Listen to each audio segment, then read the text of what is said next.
বৈষম্য বিরোধী ছাত্র আন্দোলনের জের ধরে দেশব্যাপী ছড়িয়ে পড়া সংঘর্ষ সহিংসতা নিয়ন্ত্রণে টানা 10 দিন বন্ধ থাকার পর ইন্টারনেট ফিরেছে ঠিকই, কিন্তু ধীরগতির কারণে এখনও পিছু ছাড়েনি ভোগান্তি। গ্যাস, বিদ্যুৎ, ওয়াসার মতো জরুরি পরিষেবার বিল পরিশোধ করতে গেলেই পোহাতে হচ্ছে ডিজিটাল বিড়ম্বনা।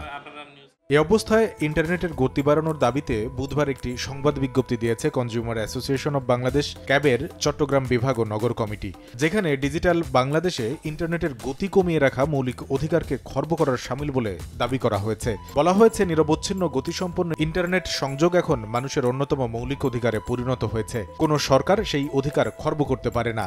সরকারের এই আচরণ পুরোপুরি অগ্রহণযোগ্য ও অগণতান্ত্রিক।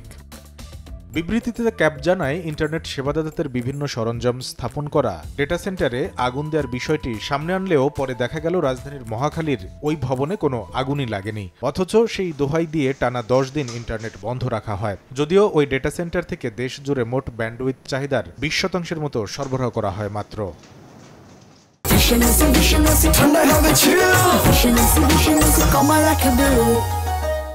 ক্যাবের দাবি, ব্যবসায়ী নেতারা প্রধানমন্ত্রীর সঙ্গে মতবিনিময়কালে ইন্টারনেট সমস্যার বিষয়টি সামনে আনলেও পরিস্থিতির তেমন উন্নতি হয়নি। ইন্টারনেট সেবার বেহাল দশার কারণে অনলাইন ব্যবসা ও ফ্রিল্যান্সিং কার্যক্রমে নেমেছে বড় ধরনের ধস। বিপাকে পড়েছেন হাজারো ক্ষুদ্র উদ্যোক্তা।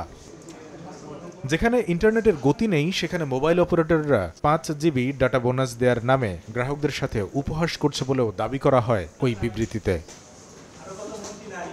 কামরুল হাসান সবুজ, সময় সংবাদ, ঢাকা।